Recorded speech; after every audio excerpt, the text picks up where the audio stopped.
Yeah, what's up with it? Do it cause I love it and I stuck with it. We ain't with the subbing in the cut with it. Please, none of the talks, I heard enough of it. Like, what you gonna do? Where you at? Who you with? You ain't really about this, don't talk about it. Really on the move, on the map, never slip. Keep your hands to your lips, don't talk about it. Real eyes, real lies all the time. Stand on it, if we said it, we don't walk around it. Loose lips, sink ships, red cup, blue strips, new phone, who this? No, we don't allow it. Really on go, I don't know what's an off day. Now we on road, keep on smoking in the hallway. Now we got... Hey, hello everybody. Thank y'all for tuning in. Another wonderful Friday night. We definitely are glad to have you here and hope you are ready to have this discussion. So you might need your pen and paper for tonight to take these notes on this great knowledge that you're going to get on this particular topic tonight. So before we get started, go ahead and introduce our co-host, DJ over there, looking like he one of the extras on Fat Albert with the little hat and stuff on, or a backup of the new version of Good Times. Thank you for the compliment. I'm doing better than anticipated. You know, I'm here, over here. It's situated, but yeah. Thank you for the compliment. You're very welcome. Very welcome. All right. Of course, DA looking like he ought to be on the what's that one superhero that was on there with the little tall black dude. Luke, start with you talking L. about Luke Cage? What was that? Yeah, Luke Cage. There you go. You over there looking like Luke Cage. See, you see how fast he jumped on it, right? He already know. What up? What y'all? Smooth what operator by day and superhero by night. I ain't messing with you tonight. She ready to get started, bro. That just means that she missed it. Y'all don't even know what my last hour been like right now with work stuff. Y'all don't even know. Well, you was talking about wine, so it must have been good. We miss you too, TK. We miss you too. Man, I talk to you every damn day. What you? You ain't talking to me every day. Well, not you. You be AWOL. Exactly. Talk to him every day. That's what I said. So, man. Anyway, so tonight, we have our resident therapist, Larnika, in the house. Hey, how y'all doing? It is good to be back in the house. Thank you for having me again. Most definite. So tonight's topic is relationship grief. Is it a thing? I think I should have stayed at home. Of what we have definitely. No. Because we need to have this conversation because people look at grief only as death, like as somebody passing away. And I know since we have started this series with Larnika, we've definitely discovered that grief is not just tuned to death. Like it's a whole different perspective and an extension of where grief can lie. So having this conversation tonight, of course, is necessary. And then I saw this week that people have had some losses this week that dealt with this particular topic. And I was like, okay, that was the confirmation to me that we definitely needed to have the topic tonight. So kicking off, who wants to start with the first question?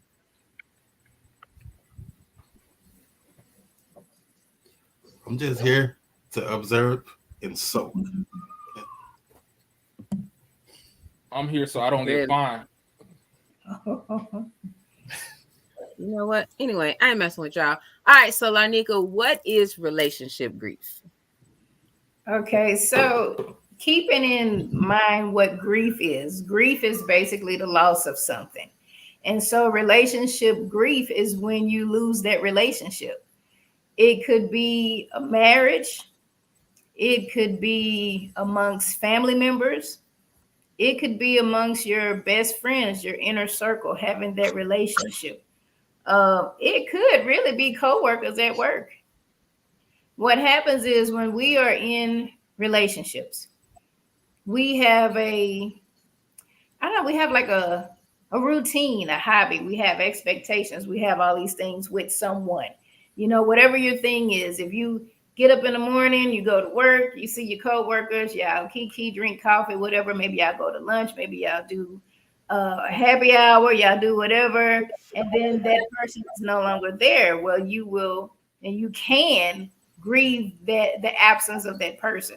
In a relationship, if you're married or even just dating, I guess, and you may habitate, you're used to that person being there. That person may contribute to some of the bills. It may be a lot of that going on. You have your routine, your schedule, your thing that you do, maybe even looking ahead in the future. Well, maybe this will be the person I marry, my life partner, and you have all these things going on. And when that person decides to leave, they don't have to die. If they leave, it's like, I'm done with this relationship. It's over. Bye-bye. Then you have a void there, because if you loved and cared about this person, they're not there. Even going through a breakup, that can bring you grief as well. Maybe you didn't end it just yet, but it's having some difficult times. And so you may find yourself like, oh man, if this person leave, what am I going to do? Because my whole existence, everything I built, my future, my present, I don't even know who I am anymore because I was this person's person.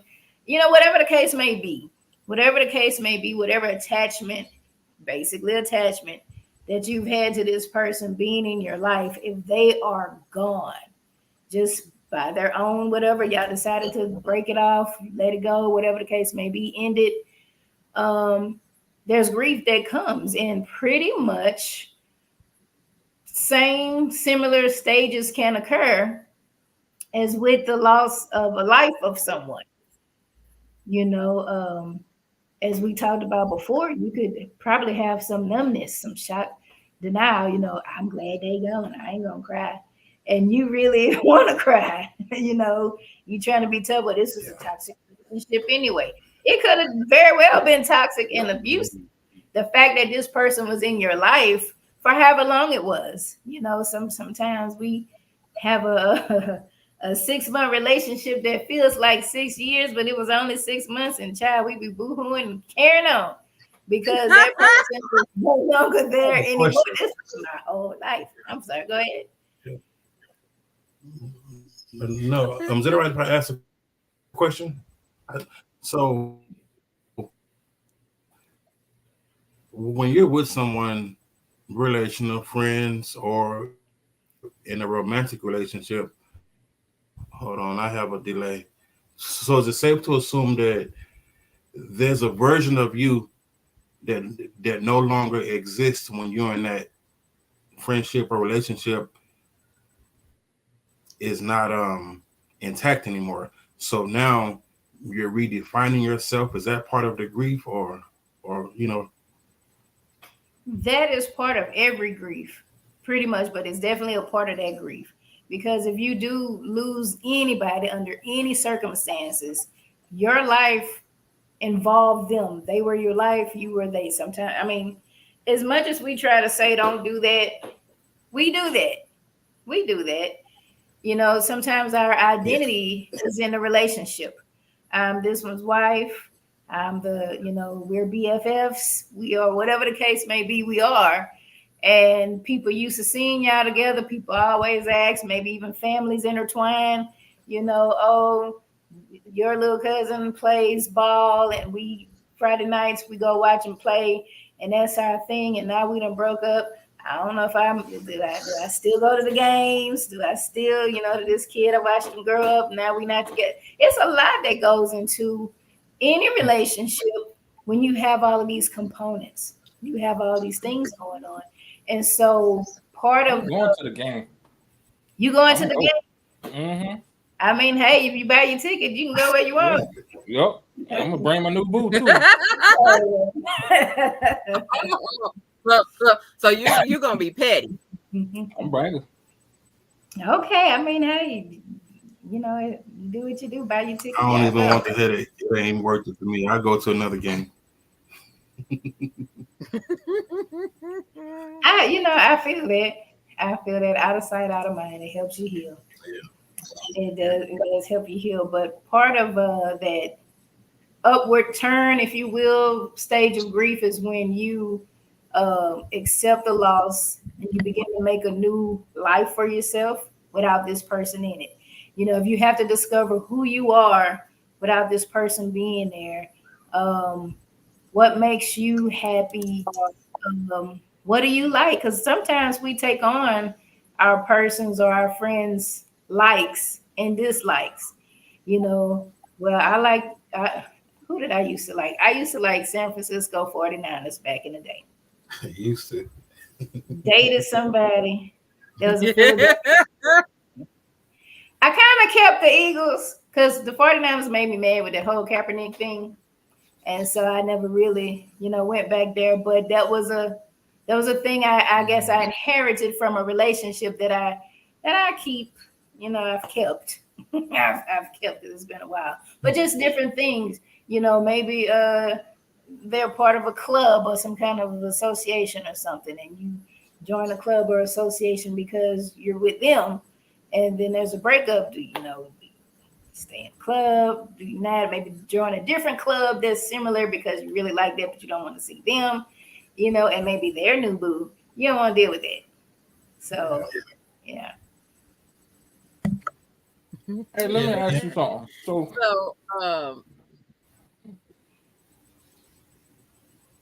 go ahead.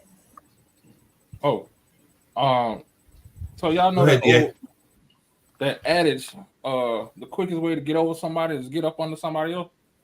Is that a good way to grieve?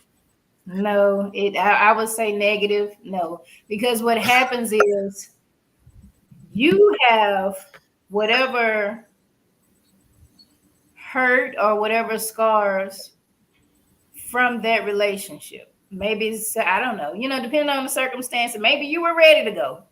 Maybe you were the one that was like, this ain't it, and I gotta go. I would say give yourself time to heal because you have become accustomed to that person. Even if it's not a traumatic breakup, even if it's not a painful thing. I think I remember last time you were saying, I didn't feel nothing.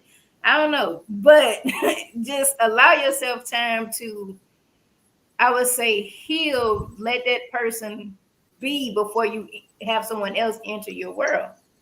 Because if you are used to a certain person doing certain things and you have your new person come in and they don't do none of that, you got to, get adjusted to them. I would say you got to get adjusted to you, for one, because where your likes and dislikes part of their likes and dislikes, have you discovered who you are, what you want, what you desire as a person?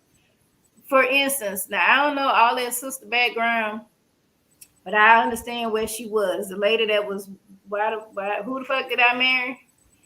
That lady on TikTok. Yeah. Yeah.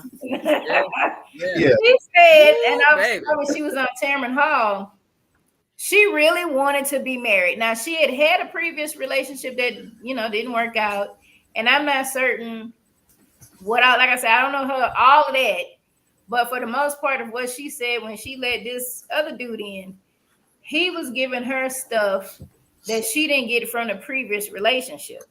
So that tells me she was looking for a relationship to fill those things, and she got the worst Negro she could find. In essence, She was a doozy.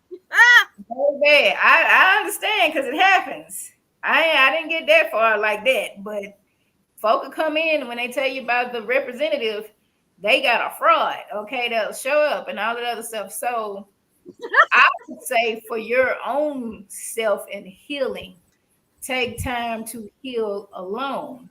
So you know who you are, what you want. If it's things that you desire in life, that you can fill those needs for yourself as you can. Yeah. You know, and then when this other person come in, you're not so, oh, this man, let me grab onto them, because they're filling some void that you have. You done filled up your own void. That person come and y'all cool, and they start throwing up some red flags. You can recognize that and be easy to be like, oh no, you gotta go, because other than, well, this might be the best I can get, so let me just ignore them red flags. Yeah. And that's not even only in relationships. Yeah, that's in friendships also. Yes. But my signal Shit, is doing some weird stuff. I apologize, y'all, if I'm buffering. You good? Nah, it's in Yeah. all ships. You know, relationships, Y'all that be neat. business ships. What you say, TK? Yeah. Business. Yeah. People don't think I about remember the this one business. time, about 8 or 9 years ago, me and a friend of mine, we had stopped talking for about a year and a half. So I tried to replace this friend with some other friends, right? But what I found myself doing was critiquing everything that the new friend did, because I was basing it off of the friendship that I kind of shelved. So like everything that was done, it kind of just irked me, because I wanted it to be the same, but it wasn't the same. You know, I was just trying to fill that void, and yeah, it got pretty rough. So yeah. And we don't think about the friendships, you know, how they truly affect us. I think TK, you shared something with me about somebody talking about the friendship, how losing a friend can hurt just as bad as losing a loved one, a lover, or whatever the case may be, like that. And I guess, you know, there can be, you know, I had a friend that we was cool, and I guess we done fell out, child. And I fell away for a minute. I was like, dang, you know, and kind of replaying, what should I have said something different? Maybe I didn't. I don't know. Then I just had to be like, well, I don't know. You know, if they come around, cool. And if not, I just have to keep on doing me. You know, so yeah.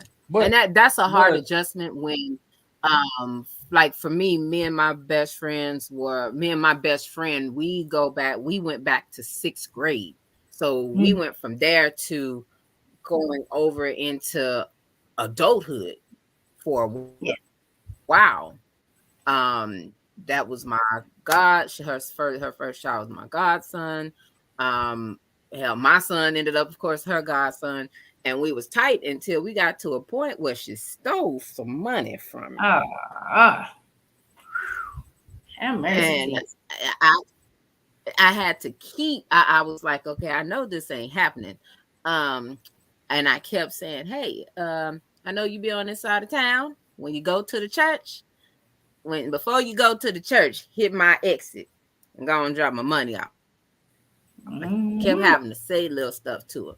And she, man, I'm going on this cruise. Yeah, with my money. Go and bring me my money, baby. Go. And I kept telling them. And I was like, I just said it one too many times, baby. So for me, I cut that off, because to me, you stealing from me, and not even at that point when the money was stolen, I actually was not working. I was home on medical leave taking care of my son. So that was money that I needed. But I was trying to, you know, help a friend out. So that hit me. Yeah. And like I would any of my friends. So that hit me different, because we, like I said, we had history. We've been friends like almost 20 years. That's my dog. We dogs. We think alike. You know, we didn't thought we was like Salt and Pepper and 357 back in the day at the school. Like, you know, we go back. So I was just blown away and didn't understand and couldn't comprehend. And that hit me kind of hard coming off. And she tried to reach out to me a few times, ran into my mom and had my mama call me on video, and she talking, I'm looking at her like, where's my money? That part, because I ain't forgot about my money. But I was like, I just was looking at it. Hey, girl, how you been? We ain't see you. I know you ain't, because I got that whole crew blocked on Facebook. So, yeah, okay, none of y'all reach out to me for one, but you definitely blocked. But she thought, I guess, when she saw my mom that I was going to reach out. I was like, yeah. The audacity. It's been 12 years, 10 years. Baby, I'm not finna reach out to you. My son ain't your godson, and your son ain't my godson. We don't even have them connected. All that fell. Now my godson, I love my godson to pieces, but in order to deal with him, I got to deal with you, and that ain't gonna work. So in that aspect, I just cut the cords, and I just had to bite the bullet. It was definitely an adjustment to deal with, because we went back so far. But that was probably my grief with that relationship, because it hit, like I said, it hit different. Like, we called each other parents, mom and dad. You know, my sister's my sister, my brothers is her brothers. Like, we had that connection like that. So just growing up over the years, like, that was my dog. When I got my car, we didn't have to catch the bus no more. I was picking her up. She missed the bus damn near every day anyway. So I was picking her, I'm picking her up. We rolling to school, and that was. So I don't have to answer questions real quick. What? So the dangers of not properly grieving, because she asked me, had I like mourning the loss of friends or relationship, and I was like, no, some stuff I just put in the back of my mind and put it on the shelf, right? But then something will happen, and then I'll be overwhelmed, like, and it's literally like now I'm trying to figure out where these emotions are coming from. Like, why am I afraid of this situation when this is fresh? But then, and I backtrack and think back, it's because I never dealt with that grief properly. So can we talk about that for a minute? Definitely. When we avoid any past hurt, trauma, any emotions, we put it, like you said, in the back. It ain't gonna stay back there forever. Something is gonna trigger it. Something is gonna bring it up. Your new friend, your new boo, whatever the case may be, may trigger you. And they really ain't doing that per se, but it kind of sounds familiar, smells familiar of a past hurt. And so, bam, here come all of this stuff that rushes back. Here comes all of these feelings and emotions.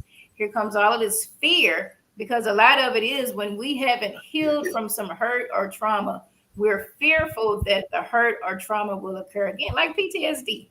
I think it's relationship PTSD with a lot of stuff if we don't heal it, because we become hyper vigilant. Let me check your phone. Don't do that. Don't look. We can't. Please. Your other person was doing all that. Look, don't do that. Thanks. Yeah. I ain't him. Just because I remember I was talking to somebody. Now I have my ringer off. I don't have a ringtone. I may turn my ringer on if I got my phone charged and I'm in a different room, I'm cooking or something, so I can hear it. But nevertheless, I don't have my ringer on, and that's been for years. Being a teacher, we ain't supposed to have our phones out. I have my phone, on silent in case whatever text, So I don't have a ringtone. I don't have a ringer. And so I remember I was talking to somebody and they was like, oh, you don't have a ringer. No, I just never really did. They looking at me sideways. I'm like, well, damn. I mean, I don't know who you talked to that was some kind of something. But as for me, I just don't have it because I'm everywhere. I'm doing stuff. I'm talking to people. I'm doing things, and my phone is really attached to me. Yes. And if my mama texts, my sister or clients, whatever the case may be, I don't need that going off in a meeting or in a session or in whatever I'm doing. So it's just always been off. So, you can be triggered just by your own stuff that nobody's actually doing anything. But that, that resonated with that person. They felt like, oh, it's some stuff. No, it wasn't. I just don't have one. Just don't have it on. And so that's why it's important to take time to heal. And I would say, because we can get lost in relationships, their likes are our likes, their habits can become ours, and whatever they may do becomes ours, and maybe vice versa. Take that time to get to know yourself again, because you are not the same person you were before you dated that person. You changed. Even if you don't realize it, you have changed. You can't help but change. In life, we will grow. Yes. So like you get, now I'm going to try to act like I know about plants for a minute, but I'm just going to use this analogy. You get a plant, we think the plants grow like this. If you put something to obstruct that, it's going to grow around and go up. All right. So if you take that person out of the equation, you need to be able to repot that plant so it can grow like that instead of going like that. That makes sense. Look at that. I tried to use some horticulture, girl. I don't know nothing about that. But it I give you an A for effort. Yeah, that makes sense. Yeah, and it's interesting because, and it's only fair to yourself and to the person that you're bringing into, because like personal experience I had, like me and my girlfriend was having a conversation about something that seemingly was harmless, right? But I didn't realize that I was holding on to some past situations about family. So when it came to me being around certain people in her family, I literally had to call TK because I had a panic attack while trying to drive. Like I literally was on the side of the road shaking and just couldn't catch my breath and grasp a hold of myself because of a seemingly simple conversation that people should be able to have every day. So I can definitely understand and relate to what you're saying. Personal experience, yes. Yeah, there's a question in the can I read that question, T? It says, do you need closure in order to start grieving? I would say no, because you may never get the closure. I don't know. Like, I think, and I think I've been one that wanted that closure from folks for a while. And then I remember my shadow work coach basically saying, you may never get that. For me, admit you were wrong, admit you dug me out, and they would never admit that. And so for me, that I think I held on to that. I wish they would just tell me the truth. I may not ever get the truth. I know how I feel and how the relationship makes me feel. And if it's time for it to end, then so be it. But I think because we hold on to that to determine how we move forward, we may never get it. They may never, two people may not be able to come together to talk about what went wrong in a relationship. They may not have the emotional maturity to even see that yet. I remember I dated somebody for about 5 or 6 years. We broke up. I'll say maybe 5 or 6 years later, we moved on. I probably dated 100 people since then, but we had a conversation. And I don't even know why. It was just, I don't know. Maybe that was something they were holding on to. I don't know. But we ended up having a conversation about what happened. And we talked about it in my perspective and their perspective. We realized, and from that long ago, it was like, well, I really felt this, but I felt that, but that wasn't really what it was. So I think at that point, I got closure. I wasn't looking for it. Yeah. It was a lot of question marks, but it was kind of like I'm just moving forward. Yeah. So it could happen, it could not happen. If I would have waited 5 or 6 years later to try to heal that, I'd have been in trouble. And sometimes that happens by chance. Sometimes we do hold on for 5 or 6 years because that one that hurt me, and I ain't gonna let nobody else do it. So I'm still holding on to the pain so I don't forget and I don't fall victim to that stuff. People will do that, but none of that's healthy. None of that's healthy at all. Is it holding on or is it learning? I think that you can learn from what happened by understanding how everything went down, even taking accountability for whatever role that you played.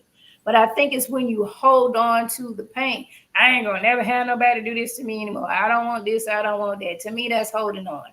I think setting boundaries, having standards, having things that you'll put up with and not put up is healthy.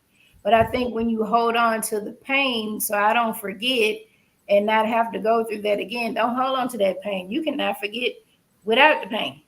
You can set boundaries without the pain. You can have your rules of things that you would desire from a partner or whatever, or in a relationship, friendship, what you would want. I want somebody, if you want a friend, that if somebody come with some junk and you be like, girl, here they go, and she like, I'm on my way. You can, there's some standards you can have. I want to ride or die. She gonna be ready to roll whenever I call. That's what you desire. That's what you desire. If you want a partner, I don't know, that I don't know, maybe cook too or something. I don't know. I mean, I don't know.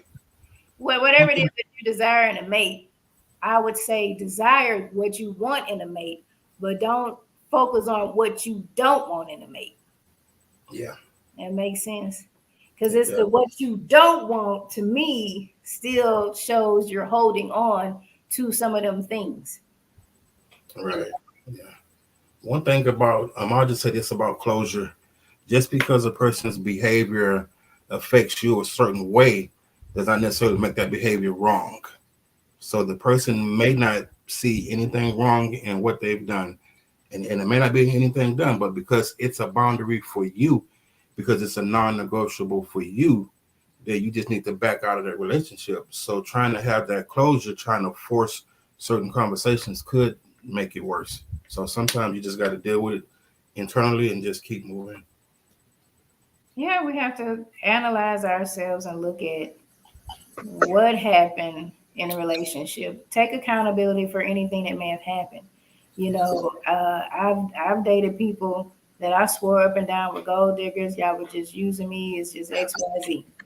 And then when I truly grew and started healing and looked at the situation, yeah, I assisted financially, but nobody put a gun in my head.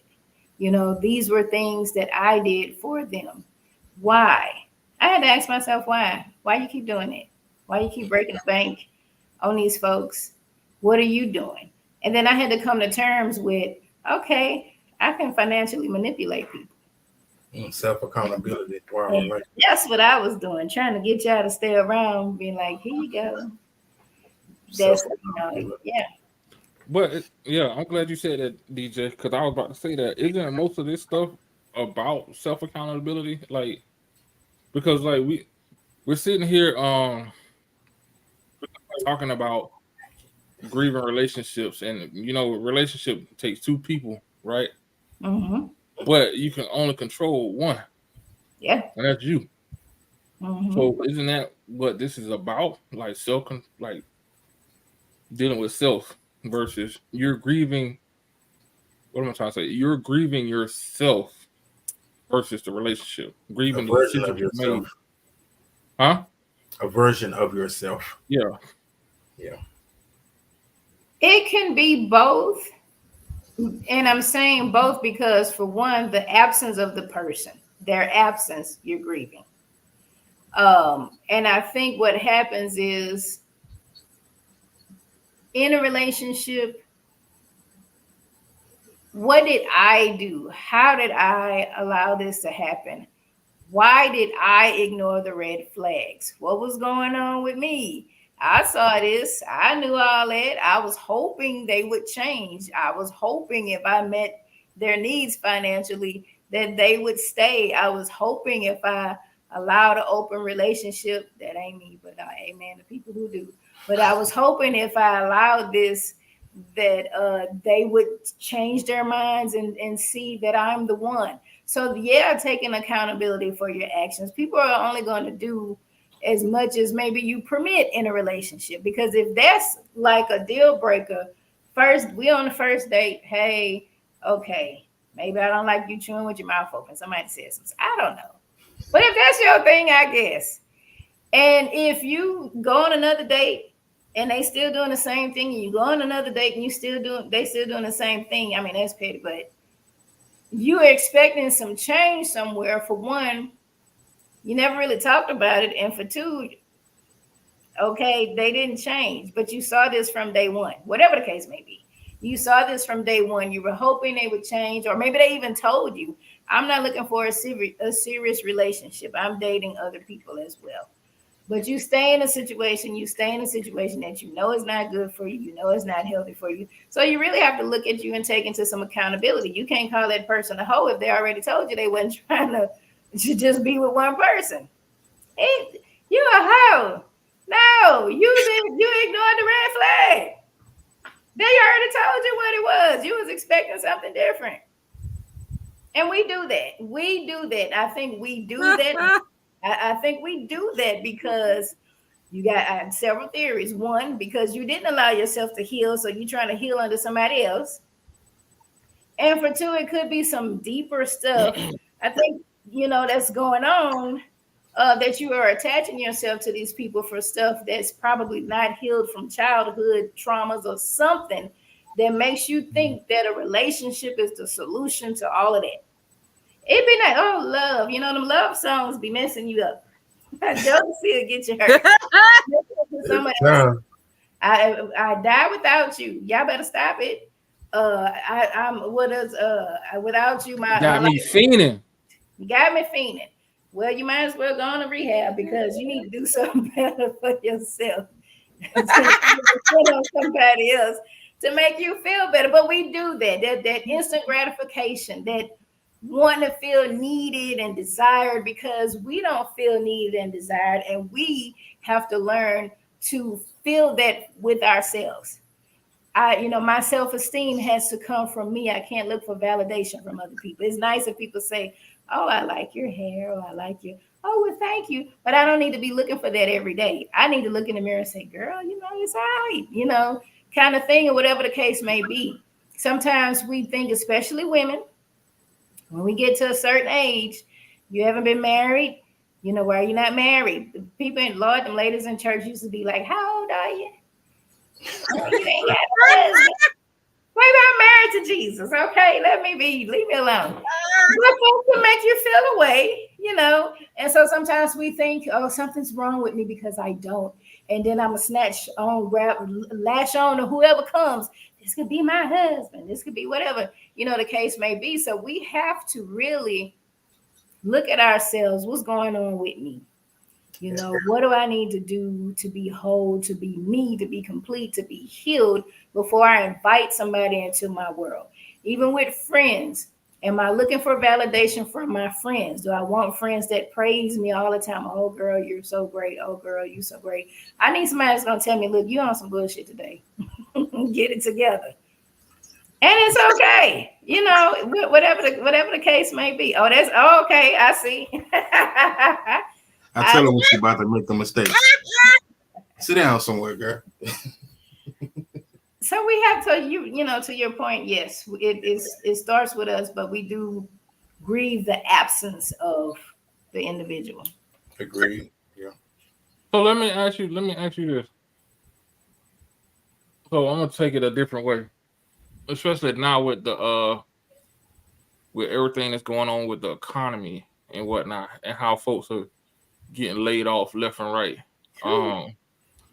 People not just laid off, people leaving their jobs after 30 years because they feel disrespected and not appreciated. How would somebody properly grieve something like that? Because not society, but life will force you to suck it up and drive on, keep going, because you still got bills, you still got responsibilities to take care of. I guess with that, and that's a tough one, because if you're making a choice to stay or leave in a job, then you have to see what's best for you, and you would change your mindset about, if I know I got some bills and I don't have nothing else knocking at my door to try to give me a job, then I may have to bite the bullet on that one and just do what I have to do. But I have to change my mindset while I'm in that. This is financing my dreams, my living situation. Let me make a plan, maybe even make an exit plan. Let me stack some money, make certain all my bills paid off. Because if I do leave, maybe I could have that emergency fund they always talk about, so I can kind of live for a couple months and maybe do a drive lift or something. I don't know, something I could do until I can figure out something or do something to better myself. Maybe take a class, get a skill, some kind of something to do something differently. And that's a choice with that. Now, if I am fired, or even for those who retire, especially a lot of people who retire, that has been your thing. The people you work with, the work environment has been your identity. You have your work uniform or whatever it is that you do. You're known as a whatever, and you leave that. And so then a lot of people have to get a sense of who am I, life after the workplace, or even if I did get fired, maybe my self-esteem probably would be, take a hit. Wow, they didn't like me and I had to get fired, kind of thing. I laid off, like, dang, I thought I was doing everything I needed to do. And that would be one where, grieving that situation, accepting what happened, and trying to pick up from there and move forward. That was a good question, Dia. Yeah, great question. I fire almost every once in a while, Yeah. So, Yeah. Larnita, what are the stages to starting the process of coming out of grief when the relationship, whether if it's family, friend, long-term friends, that whole thing? Okay. So coming out. I think I know where you would you, because it's like any other grief, is a process and it's something, there's no ending point. You may lose feelings for that person as you move on, and things may heal for you, but down the line you might think about something that could very well trigger you. You might see them again, it might make you feel away, maybe not. I think that when we're in that stage of the hurt, maybe some of the shock, denial, disbelief, the pain, the guilt, maybe, when we're in all of those things, anger in cases, what can help us to go through it with ease is when we accept the loss and we work on healing ourselves. We work on focusing on us, all the relationships that ended, what happened? I was looking for a long-term relationship, didn't get one. I keep dating the same type of people, different bodies. What's happening? What is it that I'm doing? Oh, we all went out. Y'all back? I don't know what that was. Was that me? Did y'all go out, or was that just me? We're still here. Y'all back there doing some junk. Oh Lord. Okay. But what I was saying was that, getting to that space of, okay, why have I chosen these relationships and they didn't last long? What's going on with me? Taking that time to heal, taking that time to look at yourself. And it's, when I say, man, this is the healing journey that I've been on, is because of past relationship trauma and even grief. And I had to realize, like, maybe not too long ago, you know what, I'm grieving.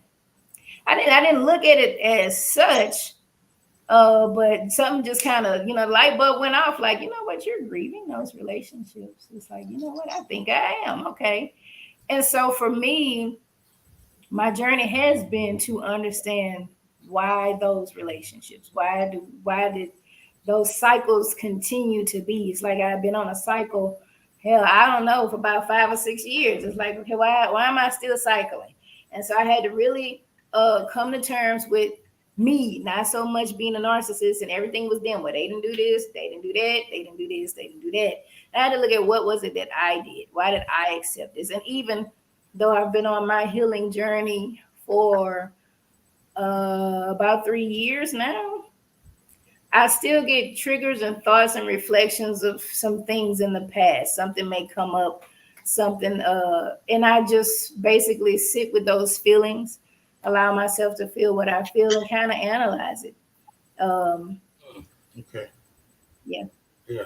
So we just so we learn coping mechanisms, and we allow ourselves the space to just feel our feels. Yeah, feel our feels.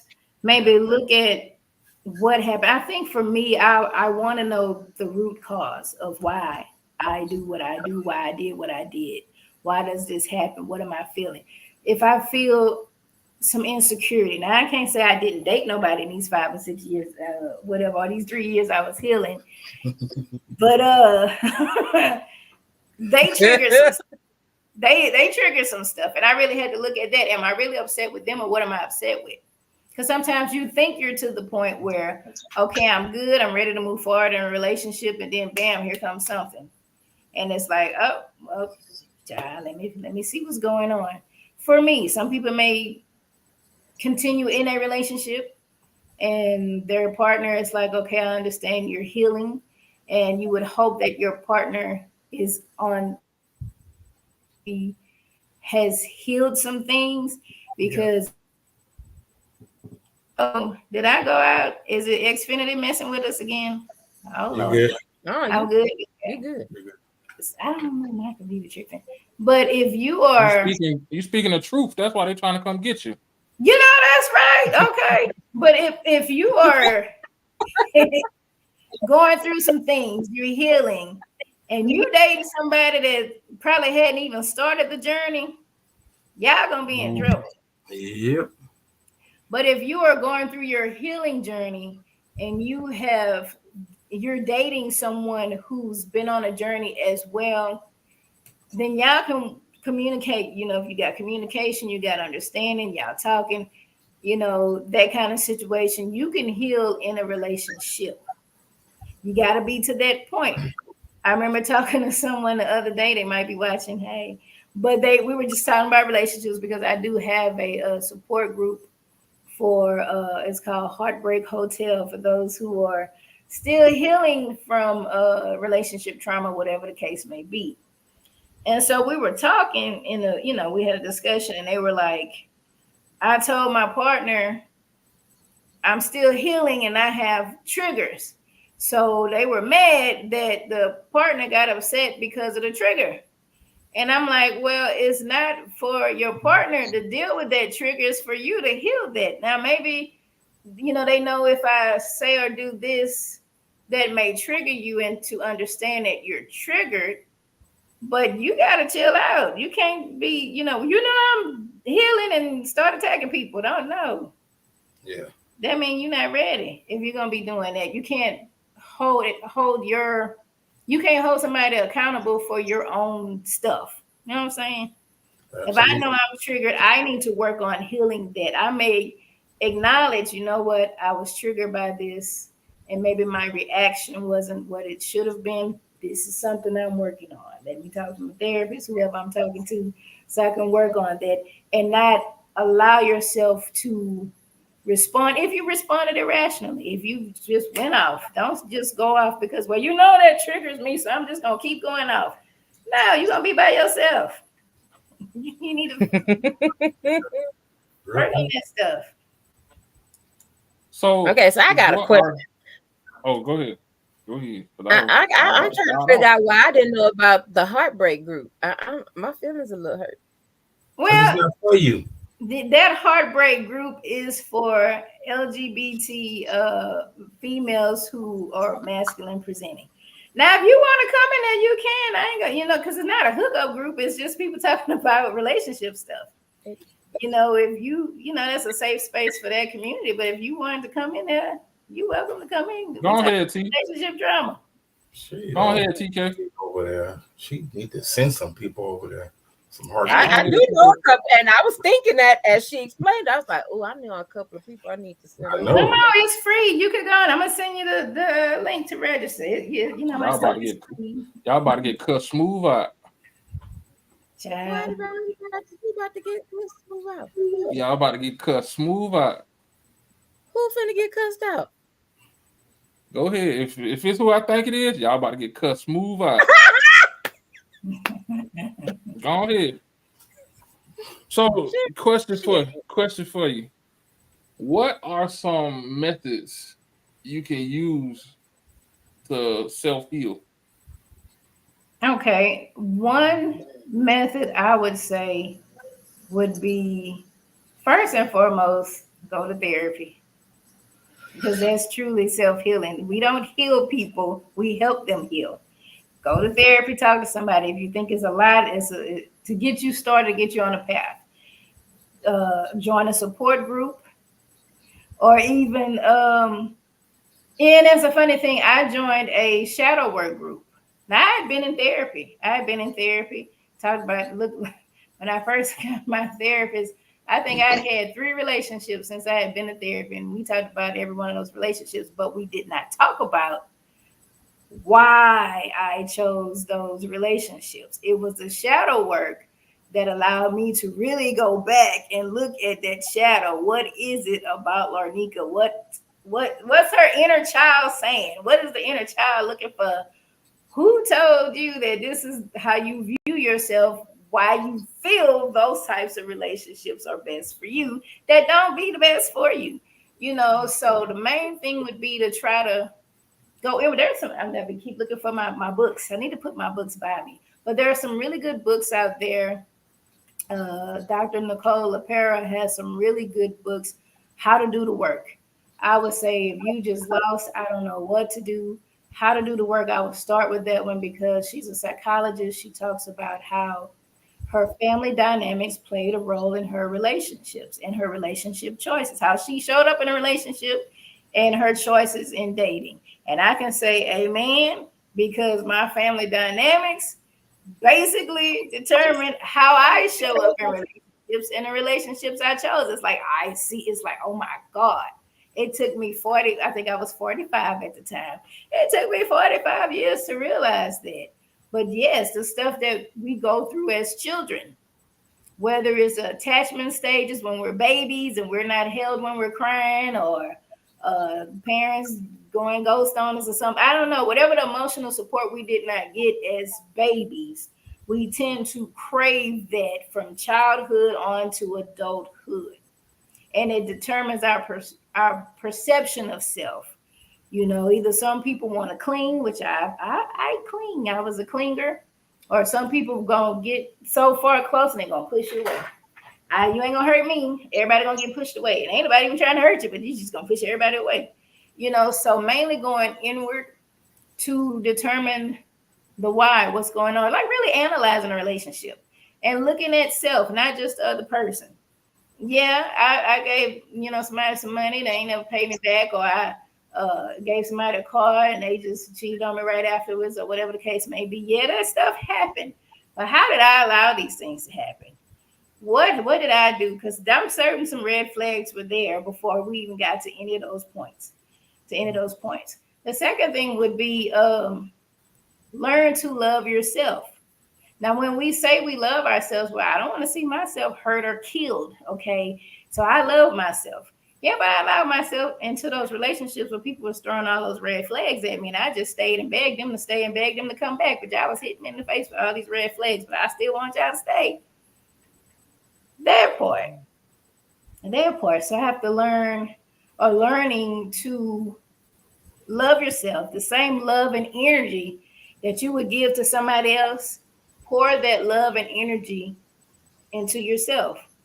One of the best tools I could say my shadow work coach gave me was having me to create a self-love altar. I think I've been having it for at least over a year now, maybe not quite 2.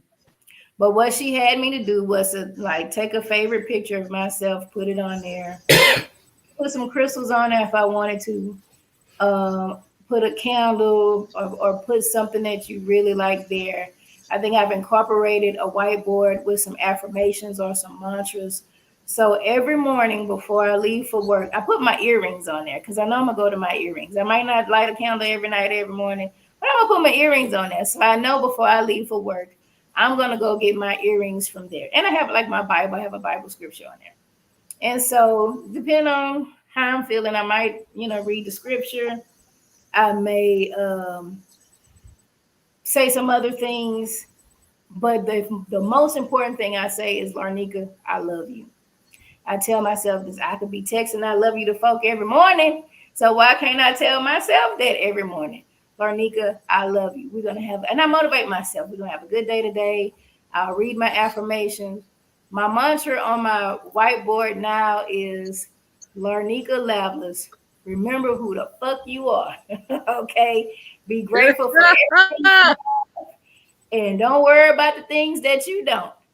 And baby, I be like, own it. That motivates me. That hypes me up in the morning. And I can go to work and they talking about budget cuts. And I'm like, but I'm good.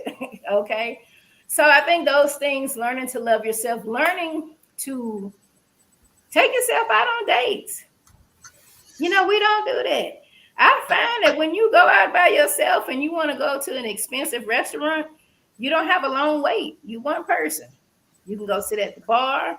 I done been at places where folks got 30, 40-minute waits. And I'm like, it's just me. You want to sit at the bar? Sure, me. I go to the bar, eat my meal, have a drink. Might be other people at the bar, might chit-chat with people, whatever. And I go. I recently took a vacation by myself. Solo vacay to Vegas for the first time. I had a good time. I will be back. What happened in Vegas stays in Vegas. Okay. What happened? My feet was killing me. I had the wrong shoes on, Jesus. But I know next time. I know next time. And I think you had them heels on, huh? No, I had on some Air Force Ones, and I don't wear them often. Wow. I put them on, and I was like, okay, I'm gonna be, and my feet said, girl. No. You gotta get you some Skechers.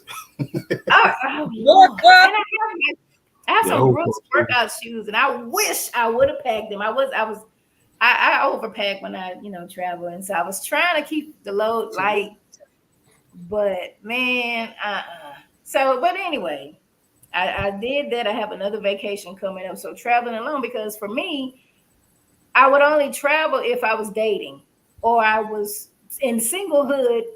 Is anybody going? Maybe when I date again, we can travel. I don't need to do this for me. Now, if I start dating and we traveling, cool. But I can say I've been to places that I've always wanted to go and not have to wait on anyone to get to those places. So. Yeah. So it sounds like what you're talking about now is self-love, and that's kind of the comment that's in the question. You can't truly love someone until you love yourself. Amen. That is real. Because a lot of times we are seeking the love that we want for ourselves from someone else. And if I already love me enough, your love is just extra. And it ain't no lie. You be with somebody and you can have all the self-love and all the stuff that you desire. And y'all break up, you're going to still grieve that because that person is not there. Yep. It won't be, oh, my life is incomplete. I'm going to die without you, Jesus. Oh, Lord, I can't live. I'm going to die without you. Okay. That's what I told you. The songs mess you up. Come back, Lord. I'm going out rolling on the floor and everything. You new person. I'm fighting everybody. And I do all that. You love yourself. They decide to leave and they cheating. Give me my stuff back. But go on about your business. You know what I'm saying? Give me my stuff back. Go on about your business. It's all right. Give me my Air Force One. Right. Oh my God, that is so bad. Oh my God. Okay, so what stage is the deleting the picture stage? Whatever stage you desire it to be. If those what's funny, Google Photos will mess you up, and that goddamn what you talking about? Will mess you up when that memory come up from a year, 3 years, and you didn't think you done deleted all the pictures or something, and that memory or something power, you be like, mother, yeah. What kind of pictures you talking about? Just pictures of y'all together, vacation pictures during life. We know where your mind at, sir. Yeah. What kind of pictures you talking about? The pictures y'all hanging out, going out to eat vacation, those type of pictures, not them little nasty pictures you thinking about, sir. You know you're them. And no, for real, like y'all laughing, but in this day and age, that's a question. I've been going through deleting, out of sight, out of mind. I don't want to see nothing. I'm just, it's gonna take a while because it was a long relationship, but I've been deleting. But like TK said, it be the memories. You be sitting there like, mind your business. You trying to get that one, that picture of that leg, like KFC. I'm deleting that too. I'm deleting everything. A KFC commercial. I think that it just depends on the individual. You know, somebody did show me, I can't remember how it went now, but you can set your Facebook to not show memories of certain people or certain things or something like that. It's been a while because it's been a while since I truly had some pictures of somebody doing all that. But they showed me that, and so some memories I didn't have to worry, because I would go and try to delete the photos. And I'm a picture taker. I post, if you follow me, I post all the time, everything.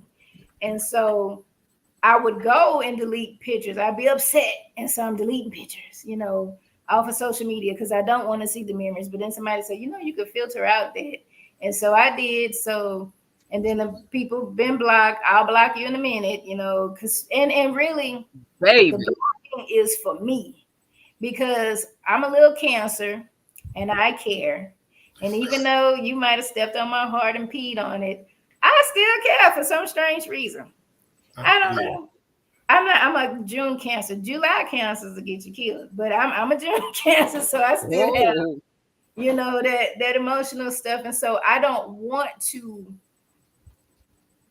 get emotionally involved. I think that some people know how to play on your feelings if you're a nice person, if you're a kind-hearted person, and so for me, I don't want to see them po-mouthing about something, so you're gonna get blocked. I've had friends that I had to block for a little while, and I let them back after I got through whatever it was that I was feeling. After you cleanse them. Just be like, okay, I put you in this category. That's where you are now to me. If I desire to have any kind of relationship or contact, I'll unblock you because I've gotten over you. If you stay blocked, it's not that I'm not over you. I just don't feel like even just seeing your existence. Entertaining the nonsense. Exactly. You still here? Oh, I thought, but, and that's me as far as pictures. Sometimes, especially if it was memorable stuff, it may take me a while to delete pictures from my phone. If I visited something that was significant, and want to remember a trip or something, or I don't know, maybe, I don't know. It may take a while, and then there comes a point where I'm going through my phone looking for something, I run across it, and I may feel it's time for me to delete these. Sometimes you date people, get out your phone. If we got to do that, you need to go already. Yeah. Because you might have pictures. It might not be like nothing like that. Like I got a picture with an ex. We went to Essence Fest and we took a picture with Thelma from the Good Times.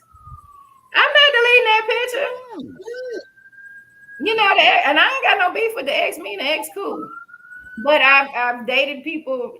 Yeah, shit, that's Thelma Evans. What you mean? I'm not deleting that picture. Right, yeah. Thelma Evans. Thelma.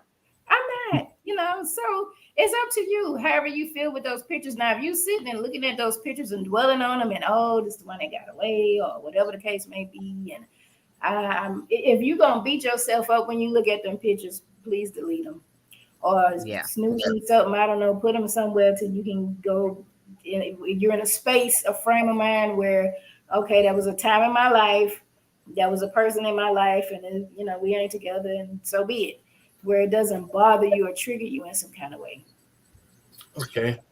So I think the important thing to know and understand is that it's okay to feel how we feel when we lose friends or when we have those change of lives, because a lot of times, especially men or me, like I wouldn't allow myself to feel a certain way because I almost felt like this feeling is only associated with the loss of someone, as far as someone dying or something like that. Yeah. I think that we get grief just confused. I think what was it? Mourning. Somebody, I think before we mentioned about grief and mourning is part of grief. You could mourn somebody that's still alive that left. I think it's just terms. But I think when people tend to think of grief, and I have to even remind myself of that when I do my trauma and grief support group, that is not just death, even though probably 90% of the people are coming there because of death. It can be other loss, health changes, loss of security, excuse me. I was about to ask that. That was one thing that I noticed. So dealing with like, especially us. Hold on 1 second, there. I want to finish hearing what she was saying. Oh, I'm sorry. That's all right. Yeah. Go ahead. Which part? Do we have I don't know. Oh, okay. You lost your train of thought. All right, go ahead, DA. No, because like it's part of what she was talking about health conditions and stuff like that. Like a lot of folks, a lot of us, especially men, we don't, when we get the message that we have an issue with our health, i.e. cancer, whatever. It don't even have to be cancer, but something that impacts us and that we are losing a part of us. We tend not to grieve the way we supposed to, and we tend not to look at it as look at it through the whole process. But my question was, how do something like that's impacting us, that's not going anywhere, how do we grieve with that? It's easy to grieve when somebody's like out your life because, like you said, out of mind, out of sight, out of mind. But when it impacts you personally, that's not going anywhere. Say you got cancer, you only got 6 months to live or something like that. And that's, grieving that change of life. Yes. And with any loss, you still go through the same things. Practicing self-love, accepting this is what the situation is. I was diagnosed with cancer last year. And it was, and I didn't realize how much I was truly grieving. The irony in it is I just started one of my trauma and grief groups, and I started talking about my stuff more than the people talking about theirs. But I think with that, you have to, for one, come to a term of acceptance. And you have to look at your new life as it is now. Like, thank God I'm cancer-free at this time. And so I know I have to make some life changes, what I put in my diet, dealing with stress, exercise and stuff like that, doing things to be proactive and to be intentional. I was telling somebody the other night in the group, I wish I could put this on autopilot and not think about, did I eat this today? Did I get enough fiber? Did I get enough whatever? These foods are supposed to be cancer preventive. Have I eaten any of these this week? Have I eaten some of the bad stuff? That I need to eat some of the good stuff? For me, it's mainly the diet for me, that lifestyle change. Yeah. I don't really smoke and drink. Like, I had me some tequila today, but I don't really do that all the time, but I think that, you have to set a new norm for yourself. This is my new life. I have this medical condition, this illness, this whatever the sake may be. I have to go to the doctor frequently. I have to have all these tests done. And I think finding a new norm and adjusting to that is what we do. And yeah, I used to didn't have to do that. I could go eat the cheeseburgers and the fried chicken and just do whatever, be wherever. No sleep today, team, no sleep, and just do all kinds of stuff. But I know I can't do that. If I want to sustain a healthy life, I have to make some healthy choices. changes. And so it's just accepting the change in your life. And I think the acceptance and a lot of the stuff we deal with is the most difficult part for people.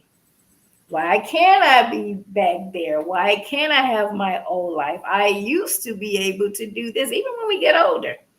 You know, the Lord say the same. I'll be 47 in June. All right. I used to work, go to school. I remember when I was in my 20s, I'd work, go to school in the evening, maybe go to church, be practicing and doing whatever meetings, whatever we doing. And then I'd go hit the gym 10 o'clock at night and then get up, do it all again. I try to do that now. My body gonna say, guess what? We finna fall out doing that. You can't do it. We ain't doing it. And so I have to adjust. I have to give myself, when I do work out, I have to give myself some rest time in between. I have to give myself grace because I have my school job, I have my private practice, I have all my other stuff I do.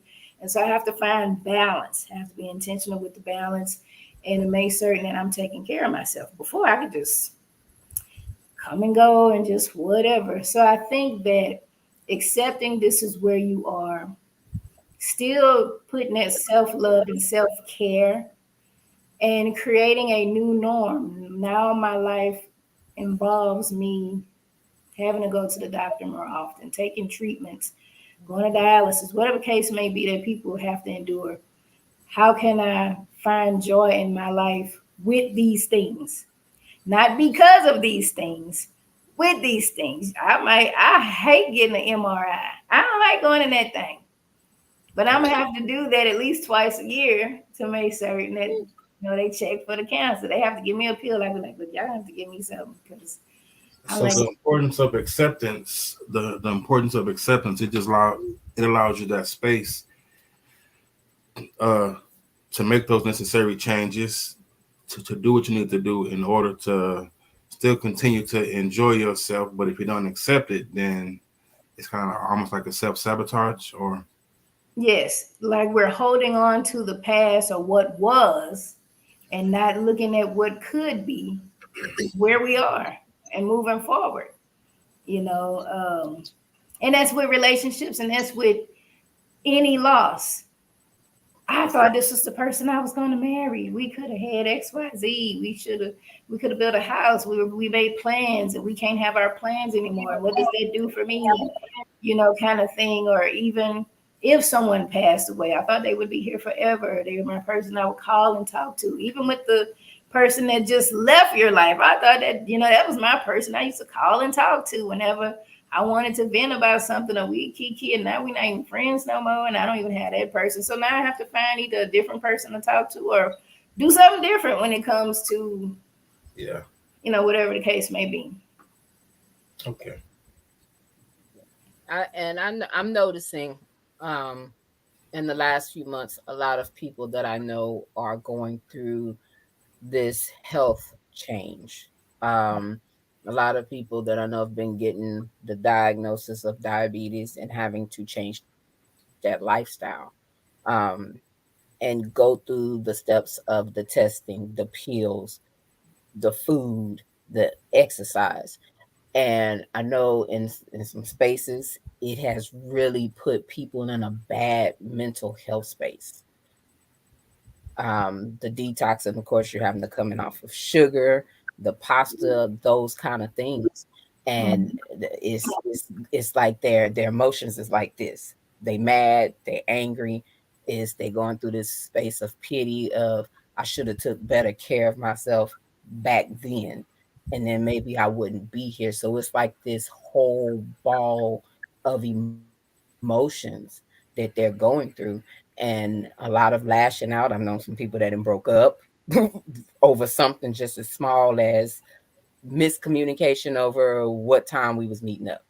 Just the simple things, because they're having a real hard time trying to put this in mind of this change. And this situation is now a life situation.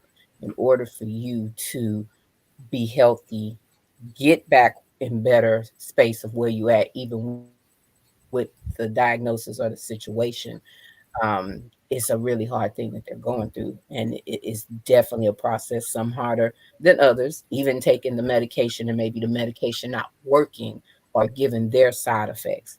So just even being on a regimen or a routine with taking the medication is like this. Like you said, you trying to make sure you ate the food that's not going to cause cancer, that you had some fiber in your diet, that you're drinking enough water. It's one of those things, and the lash out, sometimes people don't understand the frustration that people are going through with that change. Definitely. Now, when when I look at food, I had to question, and I'm so glad I was doing this like Biggest Loser challenge, weight loss challenge, probably a couple years prior to my diagnosis. So we were looking at food and cutting out certain things, challenging our diet different ways, and understanding how different foods work for us or work for against us. And we had to really look at our relationship with food. And I myself will stress eat. I soothe with food, especially sugar, chocolate. That's my vice. I ain't smoking no cigarettes, but baby, you give me some chocolate. And so I had already kind of visited that. And so now, with me having to make the change, it ain't perfected it, but it made it a little more comprehensible of what, and I'll check myself if I feel like, man, I need to eat this. I want to eat this. I'm having a day. I want to eat this. And I really look at, okay, so, you stress eating, right? I've talked to myself like, that's what you're doing.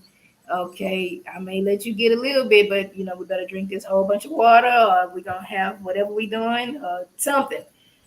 So I think that we have a relationship with food that we probably don't really understand.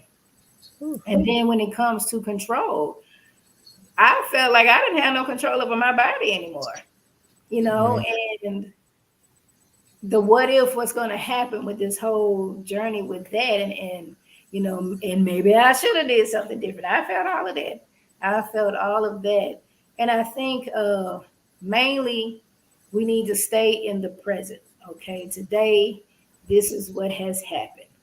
These are the things I need to do. And I know with medication, it can be tough because everybody's body reacts different to medications, and they have to give, you have to find the right regimen of whatever you need to take, and that can suck, but then that's a mindset shift of, this is what I need to do to sustain my life.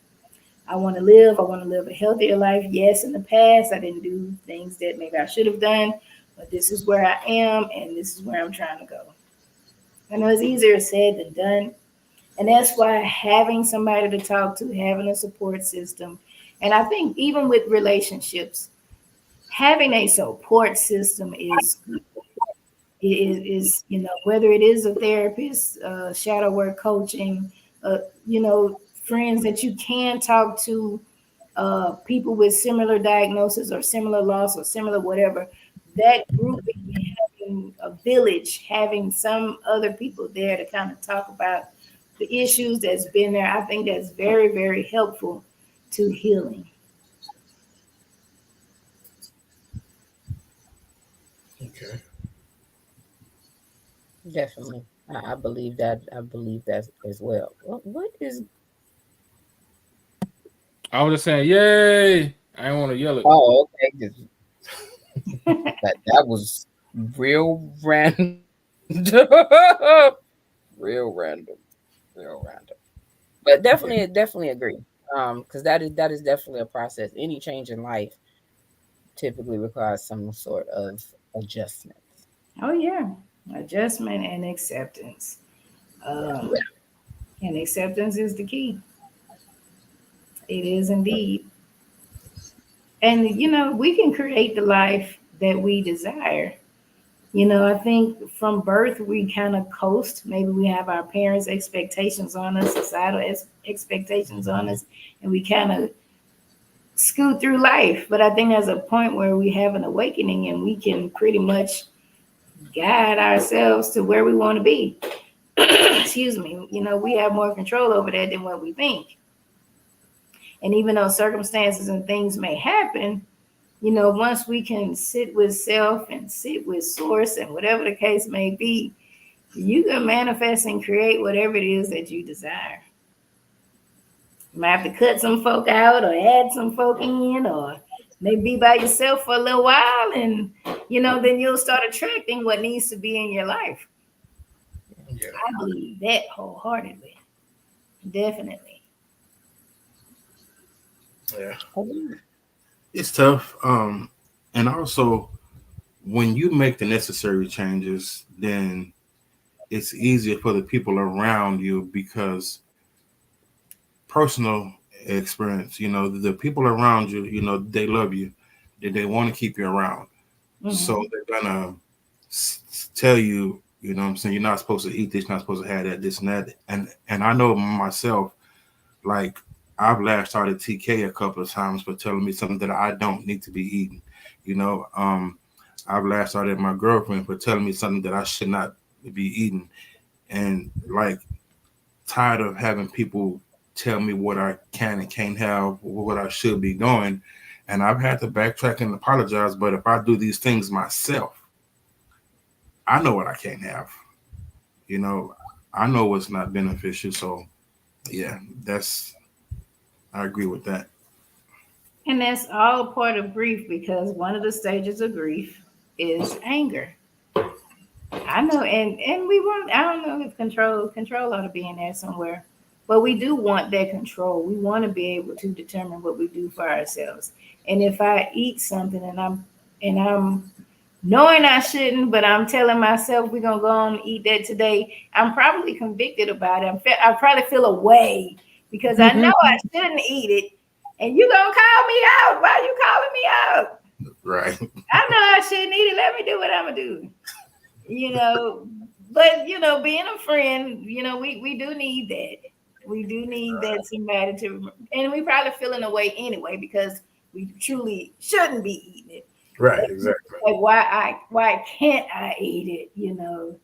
Dang, it's just fried, man. What's the point? That part. Trust me, I understand. I'm a foodie. Yeah.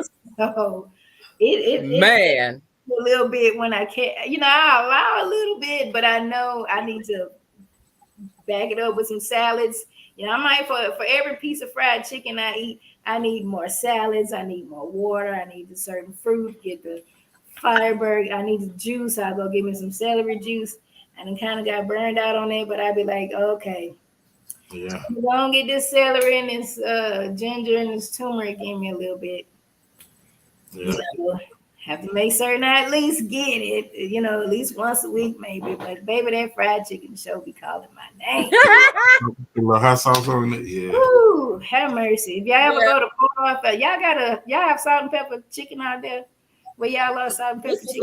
It's a spot that I saw recently this week that I don't want to say I'm gonna check it out because I don't want nobody to be mad at me. If you have high blood pressure, you might as well start drinking you some water now. I don't know. I ain't gonna touch it. Drink you even more water.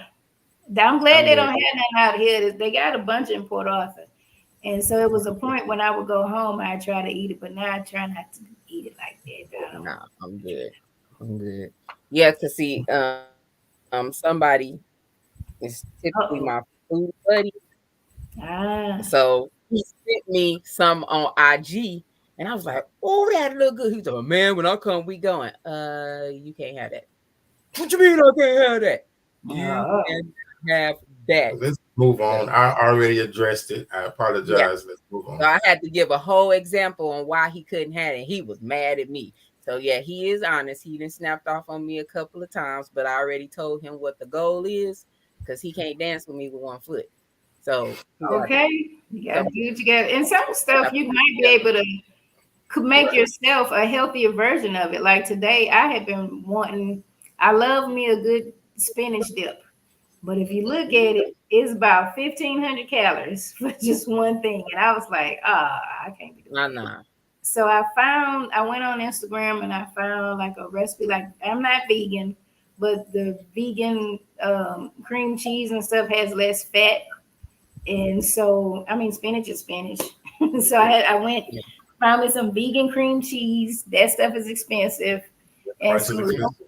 low fat cream and some 2% cheese, and kind of made it, and put me some bread in the air fryer to kind of do that. And I did my little thing. I did that, made it myself. So some things, if it's really something that's, if you get it from the store, you don't know what they put in it, I may try to make it and cook it myself, a healthier version of it, and see how that works for you.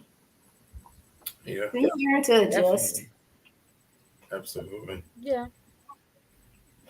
That's why I didn't Still beat stuck him up sometimes. when he. But you still love me. I just told you I'm irreplaceable. Yeah. Irreplaceable. Okay. I've been doing You're my. welcome. I be working out 5 days a week. I get it Okay. in, and I get it in a major way in the gym and just eating better. There's those days where I be like, man, look, I'm about to eat this bacon cheeseburger, but not even. It's few far in between. I do good. I do very well. So. Well, good, and find fun in it. That's what I've been able to do with working out. I'll post. People say you post your whole life. I sure do. That's my accountability, because you let me not post something, somebody gonna question. What about this? What happened to that? And for me, it's just fun. So getting up at 4 or something in the morning when I do the workout, I just try to find fun. Maybe some music, some songs. Maybe I do something to find enjoyment and motivation in doing it.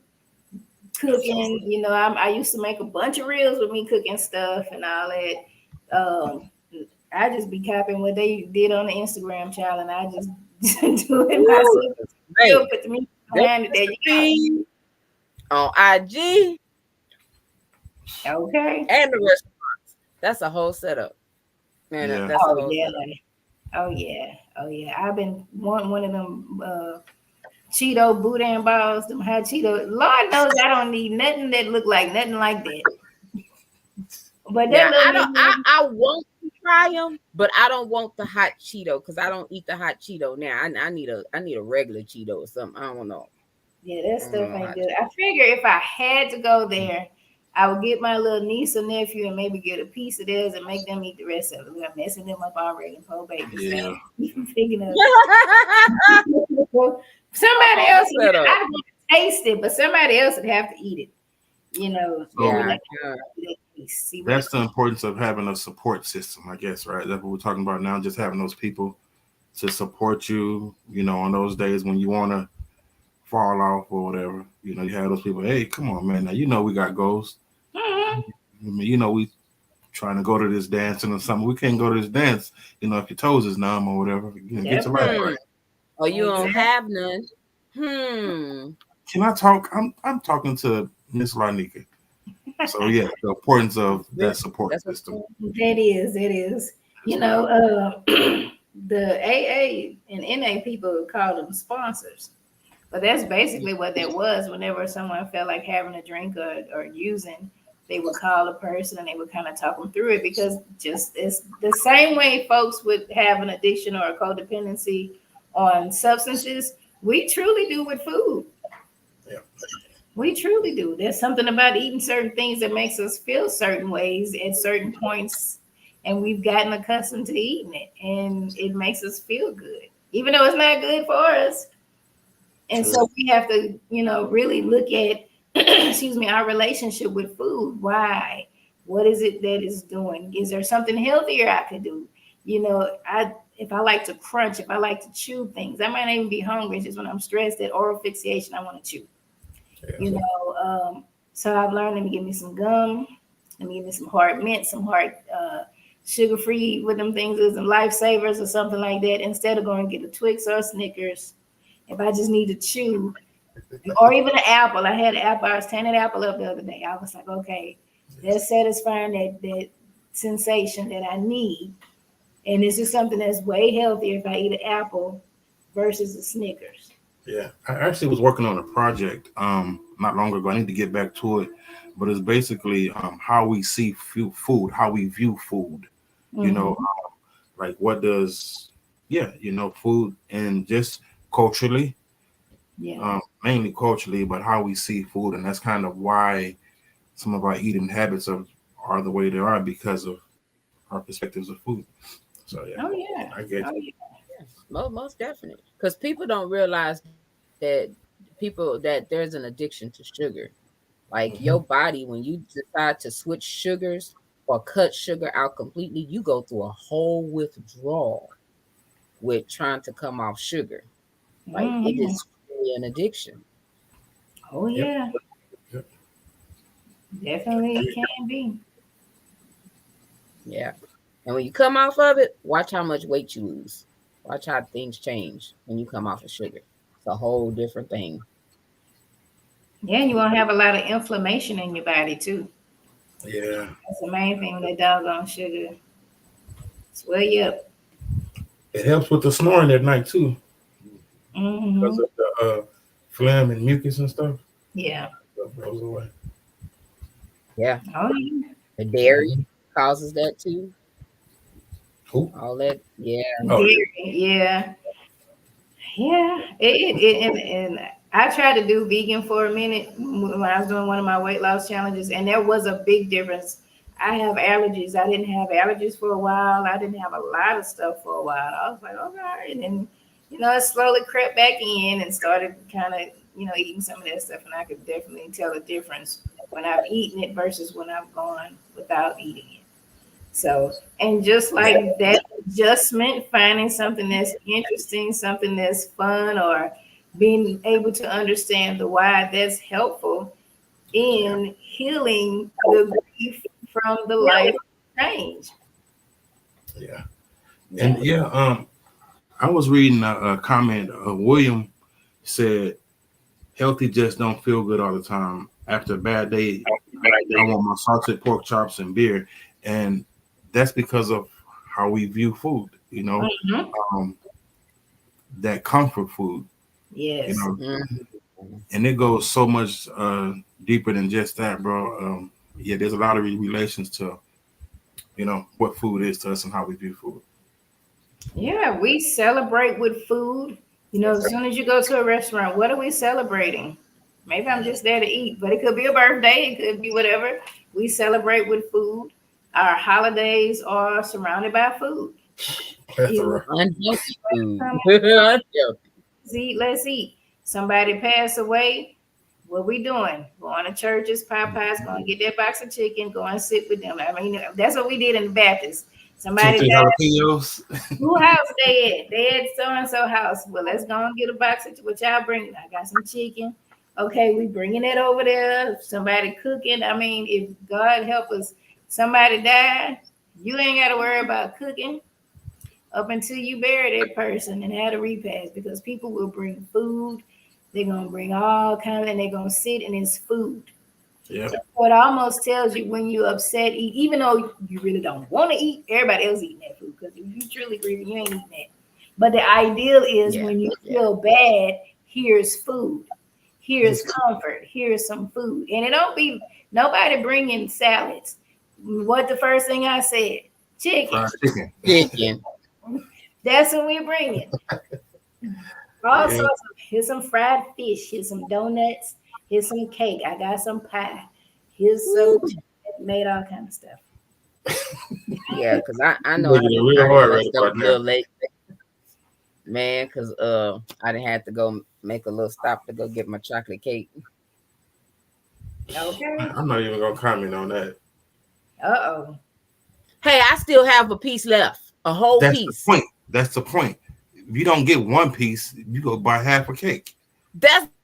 No, I don't. I got 2 pieces because it takes too long to go all the way on the other side of town. So the other piece of cake goes in the freezer. I wasn't gonna say anything. I don't care. I can tell on myself. I'm honest. What's this for? Who not supposed to be eating what? So I try not to eat the cakes and pies and stuff And like cookies. that. And I really have to be in a mode to where I have to have a taste for it, because I can buy ice cream and it'll stay in there 3-4 months, because if I don't eat it when I have a taste for it, it's going to waste. So lately, a little stress. So my comfort food is this particular chocolate Cookies and cake. She'll go buy a dozen cookies and go eat. I did not eat them. Your nephew ate them dang on cookies. Don't do me. Child, Your I nephew tried. ate them cookies. Wow. You didn't eat none of the cookies? I ate a couple, but your nephew ate 98% of them cookies. I had maybe 3 cookies out of there. Your nephew All right. ate the rest of them. We done got sidetracked. I apologize, Miss Larnika. Y'all good. Y'all good. So thank Y'all you. good. But I will confess to my cake because Yes, I ma'am. still have a whole cake left.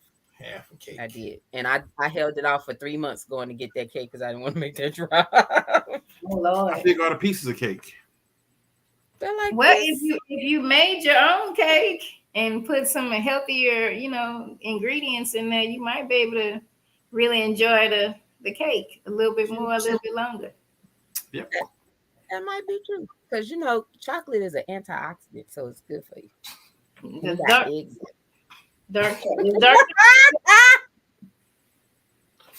Anyways. And then it got pecans on them.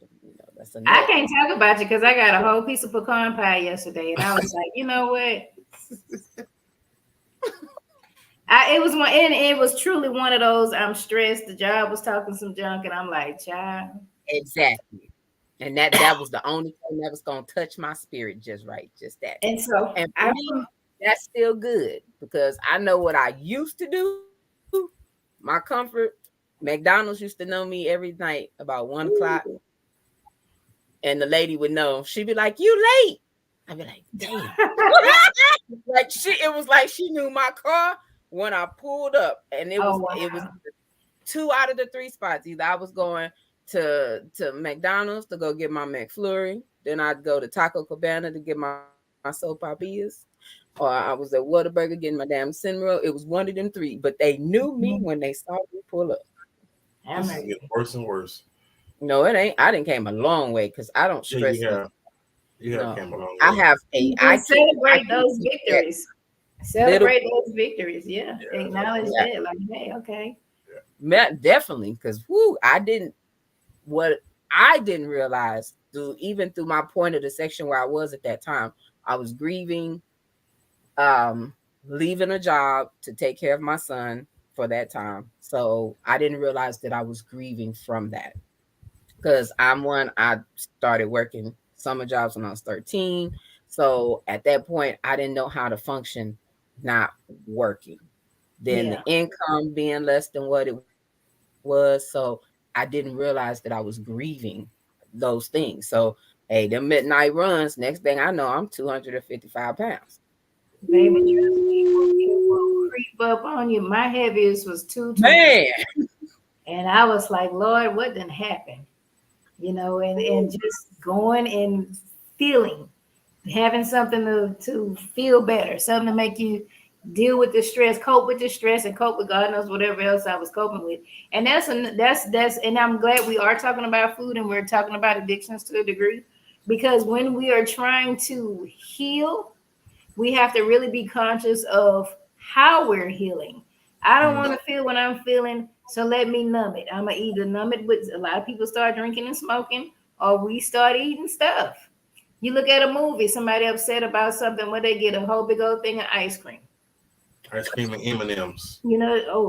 They showing you that. You can have ice cream, but maybe limit how much you eat. Or even if you get like the coconut milk or whatever, it's vegan ice cream, that could be a little better for you. But we will do unhealthy things to cope. And I don't think we realize it. I think we just feeling. I want something to make me feel better. And I think that's why when people do break up and leave a relationship, they do try to get into another one because they don't want to feel bad. They don't want to feel the pain. But you're entering into something or doing something that's not going to help you. If anything, is going to make matters worse, or it can make matters worse. And so that's why we have to heal in a healthy way. We have to be more conscious of those healthy coping techniques and strategies. We will be stressed. We will feel pain. It's okay to feel both. And there are healthy ways that we can manage everything that we feel. Right. And I would just say this. we're always harder on ourselves, and that's then what we need to be like. We're not the only ones that's going through something that has to deal with things. And what I've noticed is when I express myself, when I open my mouth and begin to talk about it, right? Not only do I feel better, there's always someone that comes along and says thank you because they're going through something. It may not be the exact same thing, but now we're building a community in sort of just having someone else that we could talk to in those vulnerable moments. But we feel like, and it's just us, and when we hold it in, we're allowed to weigh us down, and it grows bigger than what it actually is. You know, we're just harder on ourselves than what we have to be a lot of times. Yes, this is why I have so many support groups, and I'm definitely an advocate for that, because you know, you can feel like you are the only person going through it. You can feel alone. Sometimes we do isolate and withdraw. We don't want to acknowledge our feelings, but if we talk about it and have a space to share with other people, when they tell you, I've been through this too, or I feel this, or I'm glad you shared that because this is something that I've been dealing with. You know, I get people, oh, you put all your business on the Facebook. Look at what I'm saying, you know, and I'm talking about my mama. You put all your damn business on that Facebook. Look at what I'm saying. It's not that I'm in my business. As a person who helps people heal, I'm sharing my stuff because I'm going through my own healing process. And so I'm acknowledging different things, or maybe even reflecting or having an epiphany about something. And so I'm sharing it, and it never fails. Somebody gonna amen or go in my inbox or see something that resonates with them, even to the point that they allow you to be on their podcast for about 5 or 6 times. Okay, because you know I was posting something that's okay. And so hey, you never know who you can help along the way just by sharing your experiences. It's okay to not be okay. And as a therapist, you know, as an advocate for mental health, I'm not okay at times. Yep. And I want to normalize that, because as I share my story more and encourage other people to share theirs, that's how we can build this generation of healing, as opposed to continuing the continuum of the generational trauma. It has to stop somewhere. And instead of just hiding it or crying about it at church or whatever, and I ain't knocking crying about stuff at church, I'm just saying generational. Right. You know, if we could talk about these things, I am not okay. This is what's happening with me, and I feel horrible. And if somebody want to encourage me, that's really, I appreciate it. But I'm just acknowledging how I feel. Everybody, you know, on Facebook, not always happy. Even though we might give the allure, oh, you know, everything's great. Okay, amen. And sometimes it's not. Now, I do acknowledge the good things. Now, it ain't always just doom and gloom. Yeah. But for the most part, I don't get people saying anything until I'm saying something that might not be the most favorable, because I probably have gone through or going through something and I'm sharing it. Then I get you put all your business. But when I was celebrating something, y'all was celebrating with me. My mom was gonna be like, all you do is talk about me. No, ma'am, I'm gonna. Yeah. It's funny you said that, because about 2 days ago I was having a conversation with TK, and she was like, how you doing? I was like, oh, you know, I'm good, I'm chill, I'm landing on thick. And then she said something else, and then I had to backtrack and I said, you know what, I lied. I am not okay. I'm feeling like today is horrible. I'm not looking forward to this procedure. And it just started flowing from there. Yeah. And I think sometimes we feel like, say it again. It was actually bad because we both did the same thing. We was checking in, and he was like, how you? I was like, I'm good. I said, how are you? I'm all right. And I said, you know, and then I waited a minute. I was like, I lied. I was trying to process the actual feeling. I was like, say, I just lied. No.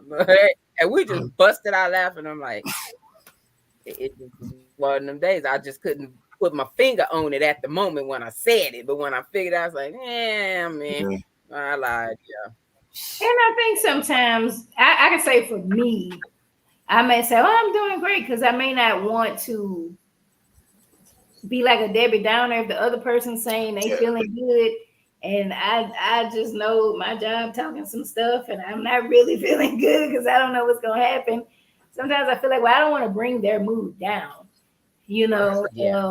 Excuse me. And I may find a space where I can release that, or if they, you know, do ask a bit more, depending on the situation. So I don't want to wear my friends out. That's why I try to find a space, support group where, you know, where I can voice that, I can discuss and I can say these things, or I talk to my therapist. I can say what I'm feeling. Not to say we should hide what we're feeling with our friends and put on, I'm not saying that. It's just, you know, for me, I can say I don't want to just be wearing them out. You know, so I may not go into detail about how I'm feeling and save that for a space where I can. But if I'm not having, you know, why not? He getting all of it. I get. Isn't that? But doesn't that defeat the purpose of healing though? Like if you intentionally withhold, aren't you just compartmentalizing? If I'm withholding it all together, yes. If I know, excuse me, that I'm not having a good day and I've journaled and I've done all these things, and I know when I talk to my therapist, I'm going to share that with my therapist. Yeah. If I don't want to unload on anybody else, I'm still acknowledging it. I just don't want to unload on you.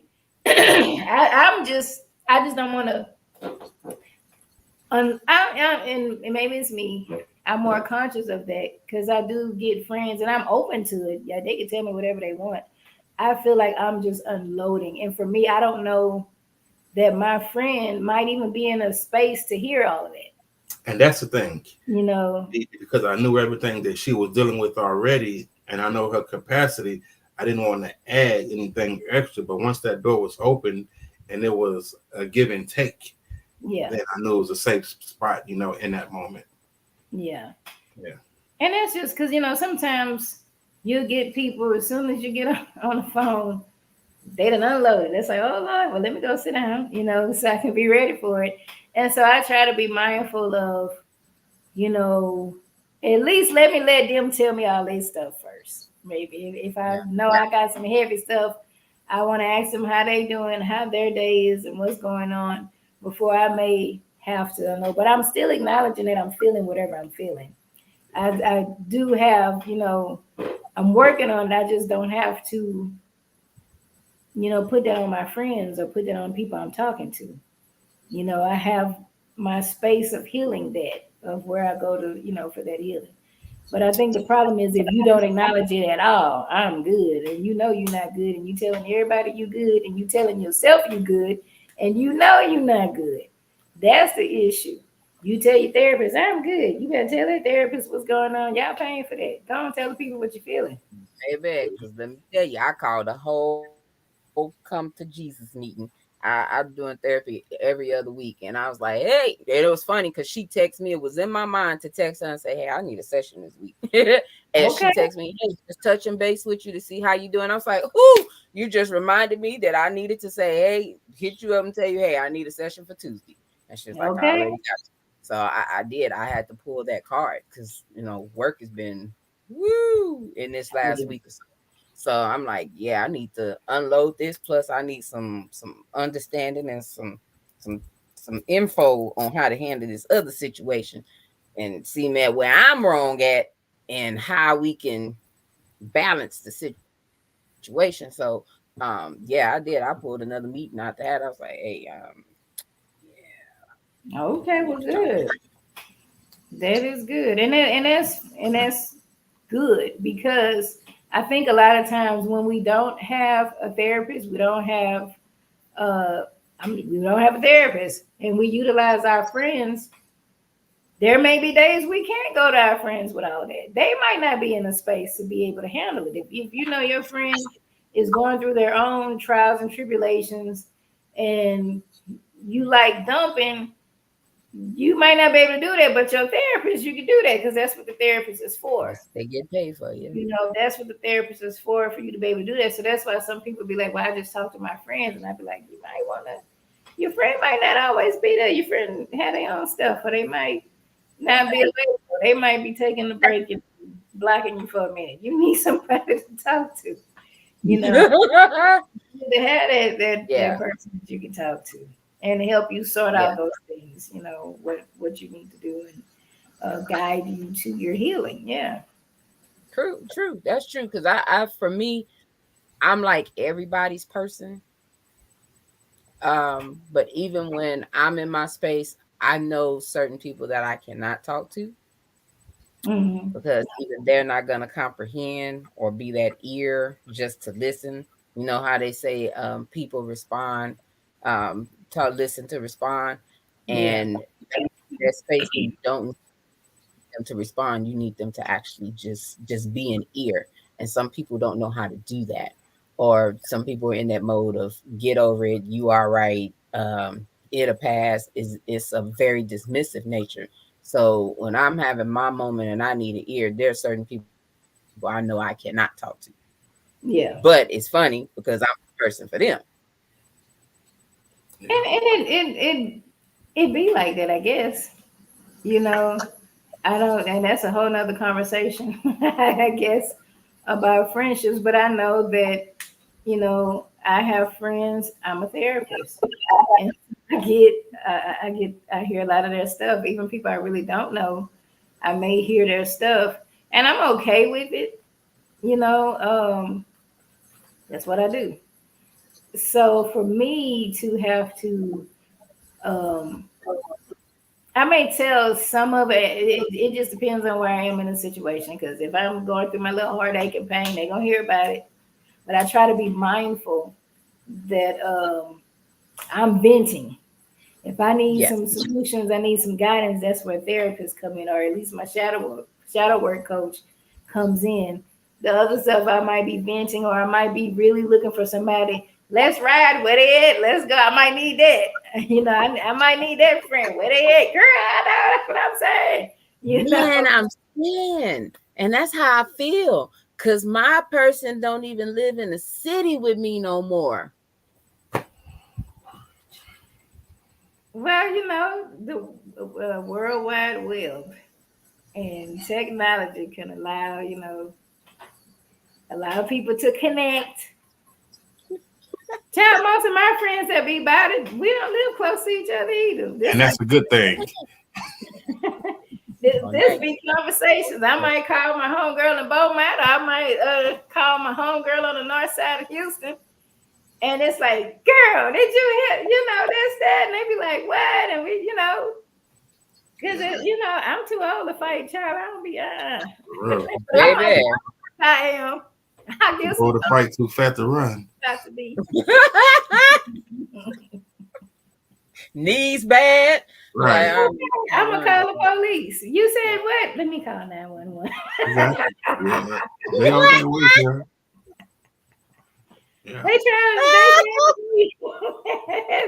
to assault me. Come get them. I'm gonna take you to court. Oh my gosh, I'm telling you, because I'd be like, hey, like you said, we too old for them shenanigans, knees cracking and all that, back hurting, hip hurting. I'm gonna be upset. Yeah, we ain't finna fight you, because that's what's going on. We'll say some words. Say some words. So, you know, distance is good. Yeah. Let me hit you with these affirmations about yourself so you can feel better and leave me alone. Okay. This was good. This was good. I didn't realize how much I needed this. I'm glad I was able to join and just do some self-reflecting and stuff like that. That is great. Awesome. Yeah. You're welcome. You're welcome. Yeah, me and her was talking at the earlier during the week, and I promise I love Larnika to pieces because it'll cross my mind, and I know within an hour I'm gonna hear from her. It's like we got some kind of connection. When I say something going on, every freaking time when she's coming on, it never fails. I woke up Monday and I was like, oh, what was that topic we was gonna talk about? So I had to go back in our messages where we was talking, and I was like, oh, we talked about this, and then something else came up out those messages, and I was like, oh, we can probably do this one next. She was like, oh yeah, I like that. We can do that. All right, but I know her. I'm telling you, I know it. When she hitting me for the topic Monday, if she's coming on Friday, she hitting me up for it on Monday. By Tuesday night, she gonna ask me, "Hey, you got the flyer ready yet?" I already know how it goes. Yes, because I know these conversations are just so awesome. I want everybody who can view it to view it. That's why I be looking for the flyers, because I'm gonna post it and share it, and I be like, y'all, come on. I do have some of my interns watching, so they can get some hours. So I mean, I be, hey, this a healing space for sure. So I want everybody to get some of this. Yeah. Okay. Definitely. Because we already know the next episode, we got to schedule the date for next month, but the next episode is going to be what is it? Trauma, relationship trauma. Relationship trauma. Okay. So yeah, that's great. Yes, and somebody, me and Honey proposed this topic to me. This conversation we had about a month or so ago, and then in a conversation that me and Lanika had, it came up, and I was like, yeah, we gonna do that next. So sidebar, next week. That's anniversary. Yes, next week we did some shifting because with all the stuff I done had going on in life, I forgot about our 3-year anniversary. Lord. Oh, y'all been on for 3 years. Amen. 3 well, amen. Years. 3 years. So we had to adjust and push one of the episodes back, but they were definitely great. So we're going to celebrate that, of course, next Friday. And then I don't remember which one of the fellas it was that suggested we had an episode anyway on talking about why we do what we do with this podcast. It was awesome. So y'all will be able to ask us questions, get to know us, and we'll have questions for each other. So definitely tune in as we celebrate the y'all please come hang out. And I'll just say in closing, my last thoughts. Allow yourself to feel your feels. Your feelings are valid. No matter what, for some reason, the way you feel is valid. Feel your feels through, talk things through. It's very important to just talk things through, talk things out, find that space, get therapy. Yes, get therapy. We need therapy as well. We need to see doctors, not just medical doctors, just that too, but also we need that therapy. It's important. So let's get better, man. Let's get healthy physically. Let's get healthy mentally. Let's get healthy. Let's have healthy relationships and friendships alike. That's it. All right. Well, look at you. All right. Lanika, speaking of that one, I'm thinking about it. Did I miss the grief counseling support group this week? Tuesday. And I'm late on sending the thing. I need to send that tonight. The link is Tuesday. All right. It is okay, because I was like, what? Yeah, because I do. Yes, I do attend her grief support groups. I'm in there like swim well because they've been helpful to me. And like she said, even whether if you talk or not, just hearing other people's stories and knowing that you're not by yourself. So it definitely helps. And also it's free, everything free. We have our special guest, Janetta Price. She's an LPC associate that I supervise, and she is just a phenomenal woman. She is. So I'm looking forward to what she's going to bring us. And that's, it's about healing. What is this? The age of Aquarius? Where everything comes to light, and healing is part of it. And so I appreciate being a part of, this podcast. I'm a regular on here. I got my own parking spot, you know. Hey, girl, I appreciate that, you know. But I appreciate that y'all understand the importance of it, of these topics. You know, you don't see too many people that will talk about mental health unless it's May. You know, in May they want to book everybody, you know, for all this stuff or just any significant stuff that you know may occur, but just the conversation should be, you know, all the time. Generally, we should have conversations like this. And so I thank you once again for allowing me, you know, to be able to share this space with you all, to be able to have that dialogue with your viewers. And I'm grateful it's been helpful to people. I think you did share a comment with one of them that, yeah. So, I mean, we definitely have to talk about it more. Definitely. Definitely that. Love it. DA, your outro, sir. Thanks for coming out. Good night. God bless. I promise sometimes he makes me sick. I promise he does. Like I said, if y'all are in need of a support group, definitely follow Larnika on her page. The TK's Chronicles of Black Sheep also shares her stuff and her information. She has a lot of support groups for pretty much dang near anything, and they are free. Also, therapy. If you do not have a therapist, she has free therapy. Like there's no excuse. Come on.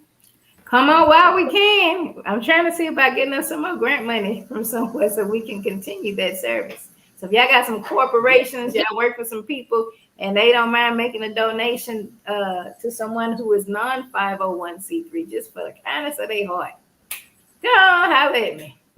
Yeah, definitely. So there are resources amongst the people that do come on to the show. And use your resources. If that's you're on a healing journey or even want to start, definitely check out the people that have been on the show. We got a little bit of everybody, like people that know information about different things. Like Dr. Kim was on last week talking about the menopause stuff.